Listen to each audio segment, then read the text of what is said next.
falou aos seus discípulos acerca da avareza, melhor dizendo, do fermento dos fariseus, falando em específico aqui, o Romildo citou também acerca da sua pronúncia agora há pouco, falando acerca de acepção de pessoas. E o Mestre Jesus, no capítulo 16 de Mateus, ele faz uma menção acerca dessa questão. Quando ele desenvolveu o seu ministério terreno, ele teve a preocupação de formar discípulos. Ele formou discípulos através de uma escola pública acerca da evangelização, da salvação de Deus. E nesse período ele falou acerca do fermento farisaico, porque havia uma tradição judaica que os judeus, eles constituíram no seu entendimento acerca de que só eles seriam salvos pela proclamação do Evangelho. Eles rejeitavam acerca daqueles que não eram circuncidados. Isso vem lá dos tempos de Moisés. E Jesus traz esta pronúncia, esse questionamento, ensinando os seus discípulos para que eles viessem entender que Jesus Cristo ele veio para servir e não para ser servido. Mateus capítulo 20, versículo 28, é Bíblia. A Bíblia diz: porque o Filho do Homem veio para servir e não para ser servido. Esta é uma declaração pública de que o Senhor Jesus Cristo, ele tem interesse de salvar aqueles que estão perto e aqueles que estão longe também. Tanto é que o evangelista João, no capítulo 3, versículo 16, versículo bastante conhecido na igreja: porque Deus amou o mundo de tal maneira, e a sua salvação ela tem que se estender a todos. O amor é dele. Foi o seu Espírito que alcançou a minha alma e a tua também. E no texto que nós temos aqui fala de um centurião, um homem temente a Deus, que fazia tudo aquilo que agradava ao Senhor. Ele era temente a Deus, ele ofertava dízimos, ofertas a Deus. E o interessante é que o escritor frisa que ele também dedicava o seu tempo em contínua oração. Oração é alimento da alma. Oração é o combustível da alma também. E se ele orava a Deus, certamente do alto, Deus contemplava tudo aquilo. Porque é interessante que nos céus, a Bíblia diz que há um memorial de Deus nos céus, que contempla toda a ação nossa nessa terra.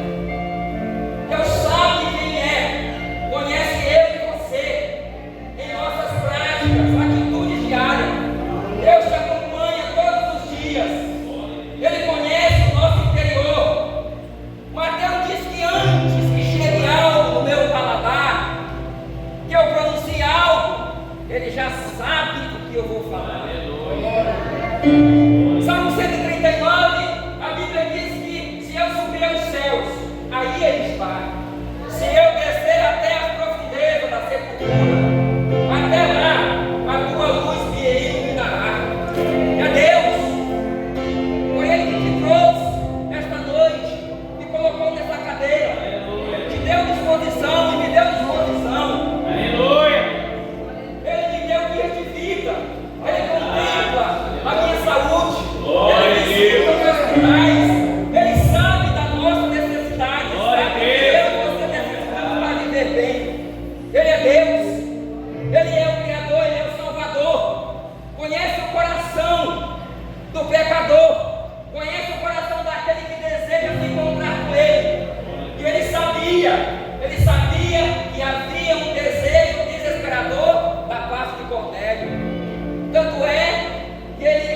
usa o seu anjo. Querido, não vai dar tempo não, é muita coisa. Mas eu acho que antes de Deus hoje não sai daqui não. Eu falei que não ia trazer nem relógio, mas a irmã Wanda fica na minha frente. Aí eu fiquei assim jeito. Deus envia o seu anjo, uma visão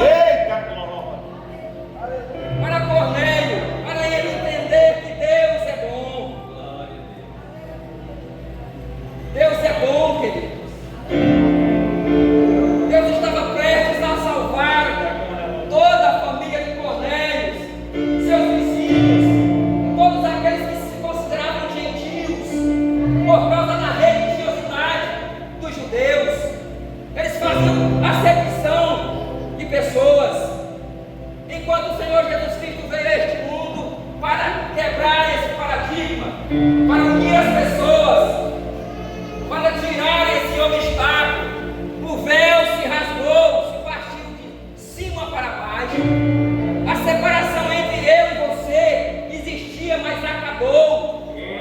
Isaías 59, a Bíblia diz que eis que a mão do Senhor não está escolhida para que não possa salvar, e nem os seus ouvidos agravados para que não possa ouvir o clamor do necessitado. Mas são as vossas iniquidades que têm feito separação entre vós e o vosso Deus. É o ser humano que tem criado obstáculos para se distanciar de Deus. Muitos de nós criamos um mecanismo para não ir para a casa de Deus, para não aprender a palavra, para não ensaiar os hinos para louvar a Deus, porque hoje tem isso, amanhã tem isso. Eclesiastes capítulo 7, versículo 28, a Bíblia diz que Deus fez o homem perfeito, mas o interessante é que o homem inventou para si várias invenções. O homem inventa. Será que Deus conhece o homem? Provérbio 16, os homens são os planejamentos dessa terra, mas a resposta vem de Deus. É Ele que está no controle de tudo. Nós temos que entender e compreender no nosso intelecto, no nosso entendimento, que temos que crer naquilo que está escrito, que Ele deixou escrito, é para nós vivermos. Ele disse: anda por aqui, esse é o caminho, sem se desviar nem para a esquerda nem para a direita, e o Senhor se levantará diante de ti. Aleluia. E dependendo da postura que eu e você tomar diante dele, Ele honrará e aprovará as tuas obras.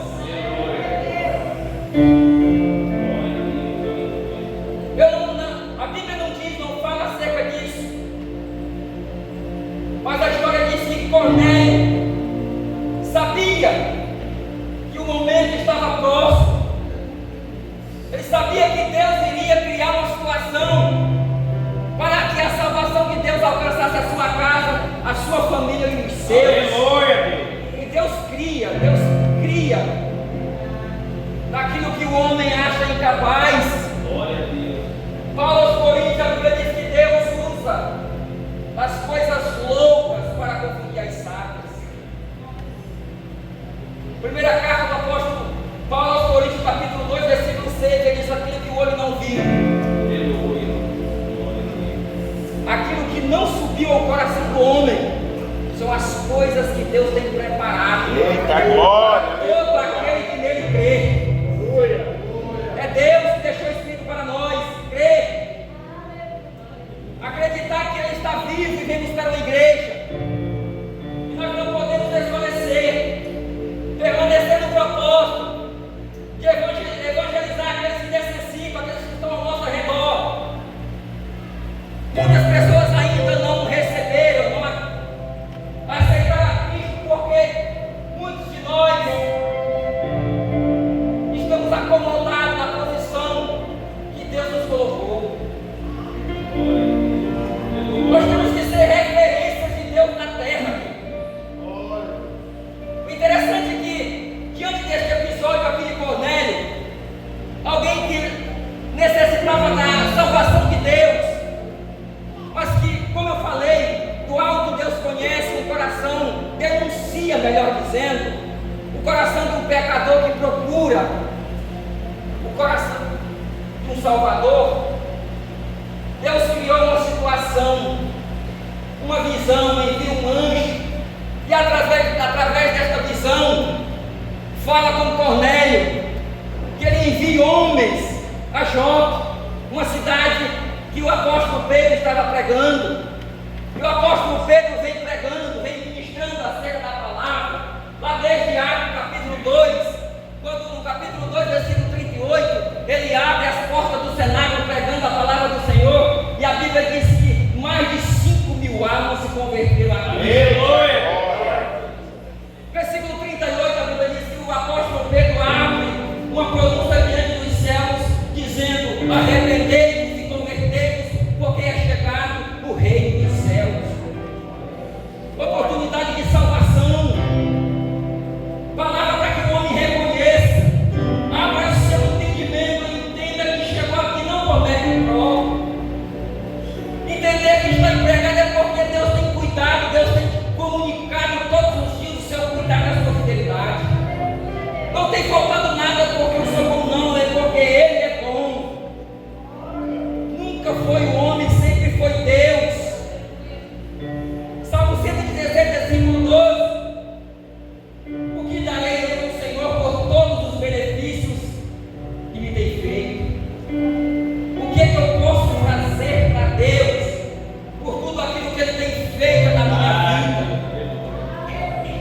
Deus tem me edificado sobre esta terra como um instrumento de expansão do reino de Deus. Deus tem me abençoado de maneira especial. Ele tem abençoado a minha família. Ele tem me dado graça. Ele tem me feito alcançar inúmeras bênçãos nessa terra que, se fosse por mim, eu nunca tinha chegado aonde eu cheguei. Mas Ele olhou com o seu olhar minucioso lá no alto, e Ele verá o fruto do seu sacrifício e ficará satisfeito.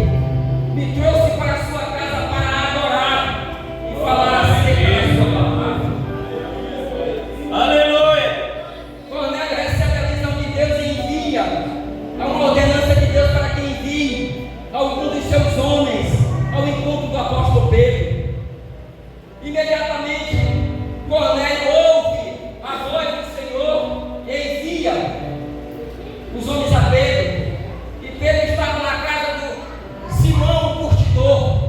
Pedro já estava todo errado. A história da Bíblia diz que ele estava na casa do curtidor. O curtidor é quem mexia com peles de animais, coisa que a lei judaica não permitia.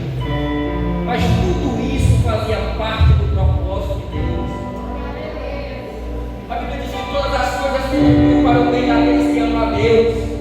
Era Deus cooperando para que ele pudesse ganhar uma família inteira. Aleluia! A glória do seu nome. Antes que os soldados chegassem a Pedro, é interessante o relato. Antes que ele chegasse, Pedro já estava retrucando acerca daquilo que Deus estava lhe orientando para que fizesse.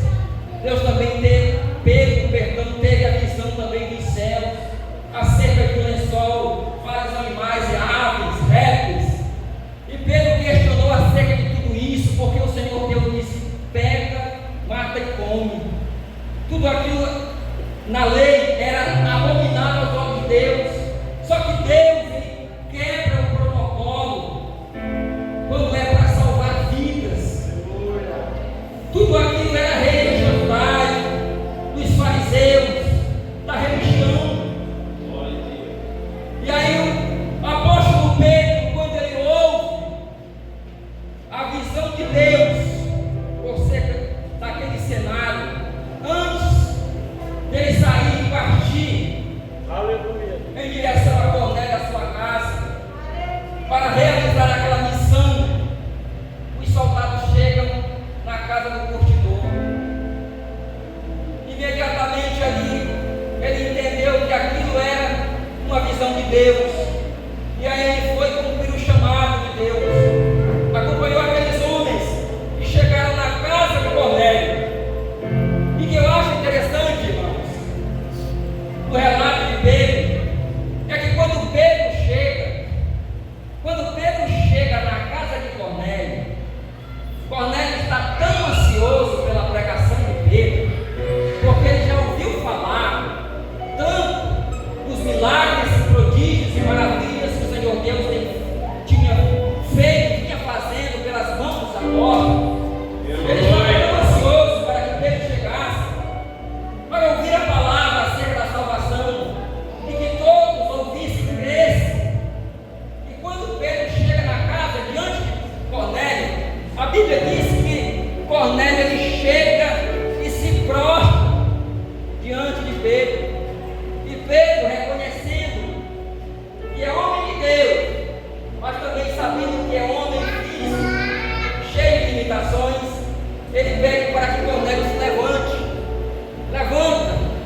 igual a você. Mas a expectativa de Cornélio era tão grande, a alegria de ouvir a palavra, por isso foi convocado por Deus para estar ali. E quando Pedro começa a pregar, e eu queria ouvir a pregação de Pedro, Pedro começa a pregar, e antes que Pedro terminasse a pregação, a ministração do Evangelho, é interessante que a Bíblia diz que é o único lugar na Bíblia que nós iremos ver o relato e dizer que o Espírito Santo caiu na casa. Ou seja, o que é isso, irmão André? O Espírito Santo caiu na casa. Em várias passagens da Bíblia, irmão, nós iremos perceber que o Espírito Santo desceu. O Espírito Santo repousou sobre a vida daqueles. Mas naquele episódio, nesse episódio aqui em Cornélio, a Bíblia relata que o Espírito Santo de Deus caiu na casa. Ou seja, Deus tinha pressa em salvar aquela família. Porque é interessante que Pedro, quando começou a pregar, ele começou a fazer acepção das coisas daquilo que Deus deixou escrito na lei. Ele começou arrodeando, mas o interessante é que Deus pega e tranca aquele argumento de Pedro. E o Espírito Santo de Deus desce na casa e batiza todos aqueles da família de Cornélio. E não só da família, mas também aqueles que estavam e foram convidados, parentes e amigos, gentios. Aleluia! E o que eu aprendo aqui, igreja? Que todos os dias é dia de anunciar a Cristo. Olhando aqui para esse texto, achando lindo o mover de Deus, salvando vidas, alcançando pessoas que não tinham perspectiva nenhuma de vida. A história vai dizer que Cornélio há muito tempo seguia, ouvia a palavra de Deus, mas ainda não tinha se encontrado com a verdade. E nesse momento aqui o Espírito Santo testifica, desce na casa, batiza todos com o Espírito Santo. Pessoas que ainda não tinham sido batizadas nas águas. Mas Deus, Ele não trouxe protocolo. Ele não fez acepção de pessoas, não. Ele não olhou para esse detalhe, não. Ele tinha pressa em salvar pessoas.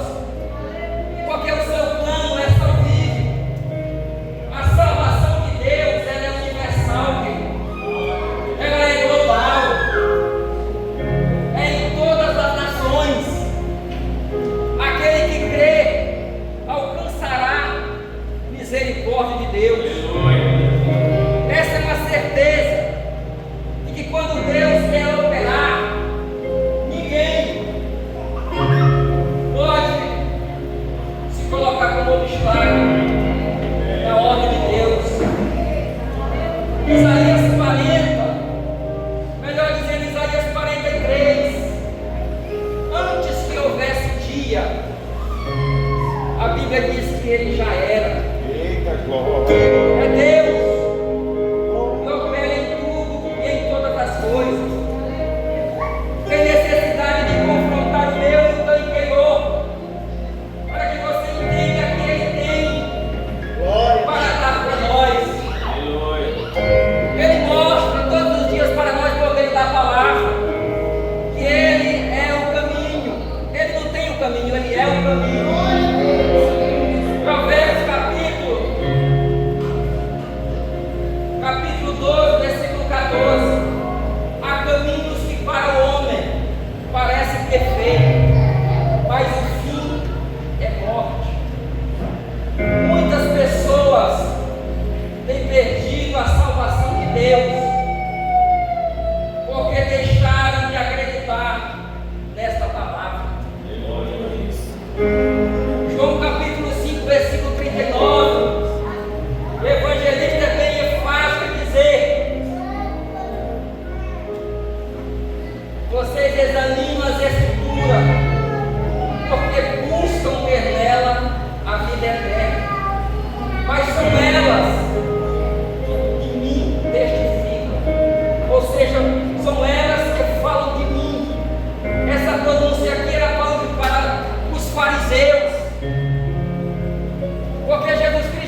beba. Jesus Cristo achou uma oportunidade única para fazer algo que ninguém teve coragem. Falar abertamente para todos aqueles que estavam sofrendo de depressões, vivendo de amargura, sem a capacidade de encontrar vida em nenhum outro lugar. Jesus Cristo se coloca na condição de pão da vida, se coloca na condição de luz do mundo. Ele abre a sua boca dizendo: se alguém tem sede, venha a mim e beba.